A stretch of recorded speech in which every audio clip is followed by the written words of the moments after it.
మహిళల కోసం central bank of India ఇప్పుడు మీకు అందిస్తోంది గృహ రుణం. అతి తక్కువ వడ్డీ రేట్లకే ప్రత్యేక సెంటు గృహలక్ష్మి. పూర్తి వివరాలకు వెంటనే సంప్రదించండి 18003030. పైసలు ఎన్ని ఇచ్చినా భూమి రేటు ఆకాశానికి పోయింది. భూమి రేటు ఈరోజు ఆకాశానికి పోయింది. భూమి ఉంటే చాలు బతకొచ్చు అనేటటువంటి పరిస్థితి ఉంది. భూమి ఉంటే ఏదైనా చేసుకొని బతుకుతాం అనేటటువంటి ఒక నమ్మకం ఈరోజు భూమాత కల్పిస్తుంది. అటువంటి భూమిని మనం కోల్పోతే రేపు మన పిల్లలకు ఉన్నది కూడా అమ్ముకుంటే ఉన్నది కూడా పోతే ఏమి దక్కదు. రేపు ఏమైనా కొనవచ్చు కానీ మనము భూమి కొనలేము. అర్ధెకరా ఉన్నా, పావెకరా ఉన్నా, ఒక గుంటు ఉన్నా, ఎన్ని ఉన్నా దానితోనే జీవనాన్ని చేసుకొని వ్యవసాయం చేసుకొని బతికేటటువంటి పరిస్థితి ఉన్నది.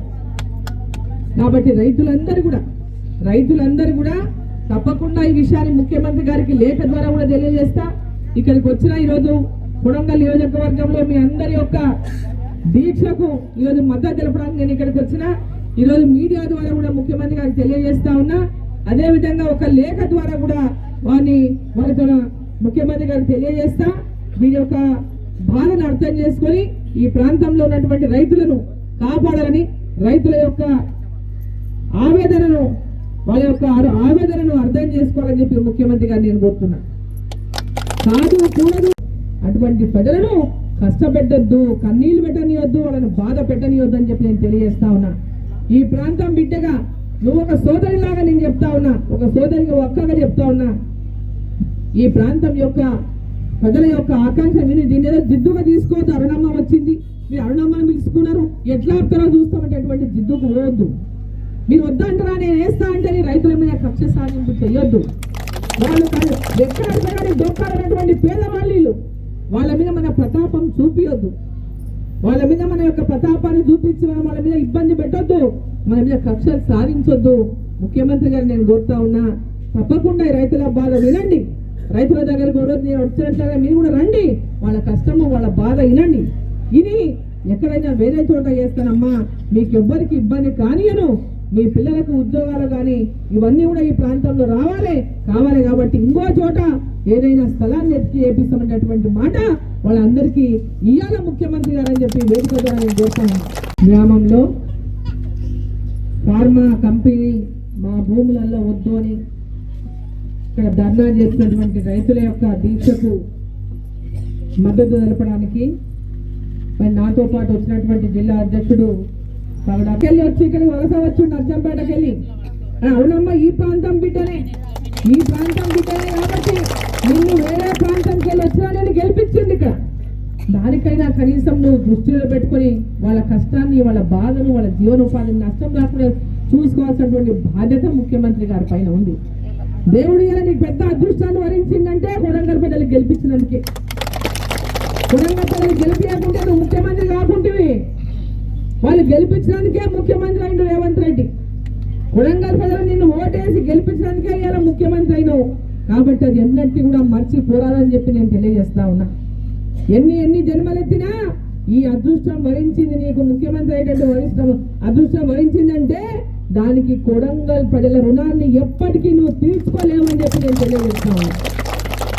ఆశపడి ఓటేసి గెలిపించింది.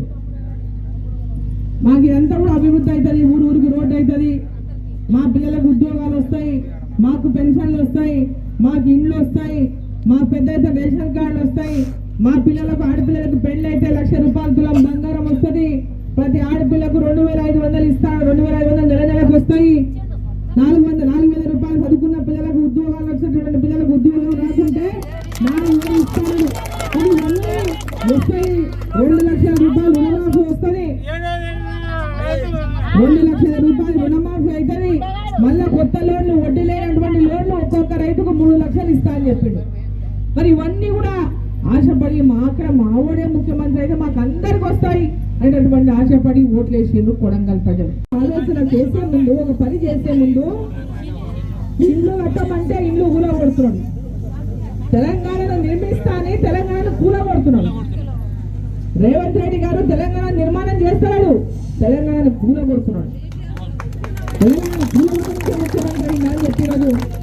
ప్రజలంతా కూడా ఎక్కడ పోయినా ఏమబ్బా మేము ఎంత తప్పు పని చేసింది, ఇట్లయిపోయా అంటున్నాం. ఇంత తొందరగా ఏ ప్రభుత్వానికి వ్యతిరేకం రాలే. 10 నెలల లోపలనే ప్రభుత్వానికి వ్యతిరేకం వచ్చిందంటే వాళ్ళు చేస్తున్న పనులను ఒకసారి వాళ్ళు కూడా పూర్తిగా రివ్యూ చేసుకోవాల్సినటువంటి బాధ్యత ఉంది. ఎక్కడ ఉన్నా వాళ్ళు ఏమన్నాడు, మూసీ నది కంట వాళ్ళు కట్టుకున్నారు, మూసీ నది పొడవుగా కట్టుకున్నారు, అవన్నీ పర్మిషన్ లేకుండా కట్టుకున్నారు. వాళ్ళే మీ 6 నెలల్లో కట్టిండ్రా? 86 కట్టినారు. మరి ఇంతకు ముందు కూడా కాంగ్రెస్ పార్టీ ఉంది, ఇప్పుడే కొత్త వచ్చింది కదా, అంత ముందు కూడా ఉంది కదా, మరి అప్పుడు ఎందుకు తీసినారు? అప్పుడు పర్మిషన్ ఎందుకు ఇచ్చింది? బొట్టు పెట్టి వీళ్ళు ఆ పార్టీ వాళ్ళు నాకు ఓటేసలేరు అని చెప్పి బొట్టు పెట్టి పక్కన పెడితే ఊపుండేది లేదు. అందరూ తిరగబడకండి సంతోషంగా తెలియజేస్తాను. ముఖ్యమంత్రి అంటే రాష్ట్రానికి ముఖ్యమంత్రి, కాంగ్రెస్ పార్టీ కార్యకర్తలకు ముఖ్యమంత్రి కాదు, కాంగ్రెస్ పార్టీ కార్యకర్తలకు ముఖ్యమంత్రి కాదు, ఈ రాష్ట్ర ప్రజలకు అందరికీ ముఖ్యమంత్రి. ఈ రాష్ట్ర ప్రజలకు అందరినీ కూడా సమానంగా చూడాల్సినటువంటి బాధ్యత ఈ రాష్ట్ర ముఖ్యమంత్రిది. ఆ దిశగా మరి ముఖ్యమంత్రి గారి పాలన ఉండాలని కోరుకుంటూ, ఉంటుందని ఆశిస్తూ, మరి యొక్క కొడంగల్ నియోజకవర్గంలోని ఈ హకీంపేట మరి 5 గ్రామాల తాండాలు, హకీంపేట గ్రామాల, పోలేపల్లి గ్రామాల యొక్క రైతుల భూములను మరి ఎంబడే తీసుకోరని చెప్పేసి ఒక మాట, ఒక సూచన వారికి పంపించాల్సిందిగా నేను వేదిక ద్వారా కోరుతా ఉన్నా. వారందరూ కూడా చాలా ఆందోళనలో ఉన్నారు, కంప్లీట్ గా చాలా ఆందోళన పడుతున్నారు. కాబట్టి ఆ రైతుల ఆందోళన వెంబడే తొలగించమని, ఆల్టర్నేట్ గా వేరే స్థలాన్ని వెతకమని చెప్పి ఈ ప్రాంతంలోనే వేరే స్థలం వెతకొచ్చు. ఫార్మా కంపెనీకి ఇక్కడ కాకుండా ఇంకో తోడు దొరుకుతుంది. ఈ ప్రాంతంలో ప్రజలకు ఉద్యోగాలు ఇవ్వాలంటే కూడా చాలా గుట్టలు ముంటలు మస్తునే మన ఏరియాలో ఎడదన్నా పెట్టొచ్చు. అటువంటి పరిస్థితిలో మరి ఈరోజు కొడంగల్లో ఉన్నటువంటి ప్రజలకు అందరికీ కూడా మీరు ఒక భరోసాని కల్పించాలి. ఈ యొక్క భూమి కోల్పోతున్న ప్రజలకు అందరికీ, రైతన్నలకు అందరికీ అని చెప్పి వేదిక ద్వారా తెలియజేసుకుంటూ, మరి ఇక్కడికి వచ్చిన రైతన్నలకు అందరికీ మీరు డిగ్రీ చేసే పిల్లలకు ఎలక్ట్రిక్ స్కూటీ ఇస్తాను. డిగ్రీ చేసి పోస్ట్ గ్రాడ్యుయేషన్ చేసి పై చదువులకు పోయేటోళ్లకు బ్యాంకులో ఎలాంటి గ్యారంటీ లేకుండా 5 లక్షల రూపాయలు ఇప్పిస్తాడు పై చదువులకు. ఇలా 70 ఏళ్ళు దాటిన వాళ్ళకు, 70 ఏళ్ళు దాటిన వాళ్ళకి అందరికీ కూడా, ఇంతకుముందు 60 ఏళ్ళు 65 ఏళ్ళు దాటితే ఆరోగ్యశ్రీ వచ్చేది కాదు. ఇప్పుడు 70 ఏళ్ళు పైబడిన ముసలోళ్ళకి అందరికి కూడా ఆయుష్మాన్ భారత్ వర్తిస్తారని చెప్పి నరేంద్ర మోదీ గారు మొన్న క్యాబినెట్ లో నిర్ణయం చేశారు.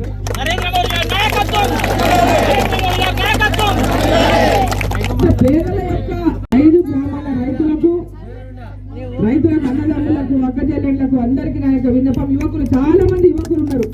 ఈ పోరాటంలో వాళ్ళ భవిష్యత్తు అంధకారం అయిపోతుంది. ఈరోజు మా తల్లిదండ్రులు పెద్దోళ్ళు అయిపోయిండ్రు, ఆ భూములు పోతే మా భవిష్యత్తు లేకుండా పోతుందని ఎక్కడెక్కడ ఉద్యోగాలు చేసుకుంటూ బయట బతుకుతున్నటువంటి ఎంతో మంది యువత ఈ రోజు మా భూములు మాకు కావాలి, మా భూములలో ఫార్మా కంపెనీ వద్దు, ఈడ పొల్యూషన్ మేము ఎదుర్కోలేము, మా జీవితాలు ఆగమైతే యావం కావద్దని వాళ్ళందరూ కూడా పెద్ద ఎత్తున ఇక్కడ ఎన్నో రోజుల నుంచి నన్ను కలిసిండ్రు, చాలాసార్లు కలిసిండ్రు. ఆ రోజు నన్ను బోలేపల్లి తీసుకుపోయిండ్రు. అమ్మవారి దగ్గర రేణుకాయలమ్మ గుడి దగ్గర కూర్చోబెట్టి, అమ్మ మీరు ఖచ్చితంగా రావాలి ఎలక్షన్ అయ్యాక మాట తీసుకున్నారు. మరి రేణుకాయలమ్మ దగ్గరికి పోయి ఇప్పుడు పూజ చేసుకొని ఇక్కడ మీ అందరి దగ్గర కలవడానికి వచ్చిన మాట. నివాసాలు ఉన్నాయి, ఆవాసాలు ఉన్నాయి, గుడి ఉంది. అంబేద్కర్ గారు ఇక్కడనే ఉన్నారు, మన పక్కనే. వారి యొక్క స్ఫూర్తిగా ఈరోజు ఎంతో మంది ఈరోజు అంబేద్కర్ గారి యొక్క స్ఫూర్తిగా ప్రజాస్వామ్యంగా, ఒక ప్రజాస్వామ్యయుతంగా ప్రభుత్వాలు ఉండాలి, ప్రజలకు సేవ చేసేటటువంటి విధంగా ఉండాలి, ప్రజలకు ప్రజాస్వామ్యయుతంగా వారికి పనిచేసేటువంటి విధంగా ఉండాలని స్ఫూర్తినిచ్చే అంబేద్కర్ గారు ఇక్కడే ఉన్నారు. కాబట్టి ముఖ్యమంత్రి గారు ప్రజల యొక్క అంటే వారి యొక్క బాధను, ఆవేదనను అర్థం చేసుకొని వారికి పూర్తిగా మరి ఈ ప్రాంతంలో ముఖ్యమంత్రిగా వారి ఎంబడి ఉండాలని చెప్పి సందర్భంగా ఒక పార్లమెంట్ సభ్యురాలుగా ఈ రోజు మిమ్మల్ని ఇక్కడి నుంచి ముఖ్యమంత్రి గారు నేను కోరుతా ఉన్నాను. దానికి మరి ముఖ్యమంత్రి గారు కూడా అటువంటి పరిస్థితులు రానియకుండా చూసుకోవాలి, ప్రజలు తిరుగుబాటు చేసేటటువంటి పరిస్థితిని రానియకుండా చూసుకోవాలని చెప్పి ఈ సందర్భంగా నేను తెలియజేస్తా ఉన్నా. నేను వాళ్ళ ఎంబడి ఉండక తప్పదు. వాళ్ళకి నేను మాట ఇచ్చిన వారితో పాటు నేను వారి ఎంబడి ఉండి ఈ యొక్క ఫార్మా కంపెనీకి పూర్తిగా వేరే జాగా తరలించే వరకు కూడా ఈ పోరాటంలో వారి వెంబడి ఉంటామని చెప్పి ఈ సందర్భంగా నేను తెలియజేస్తాను.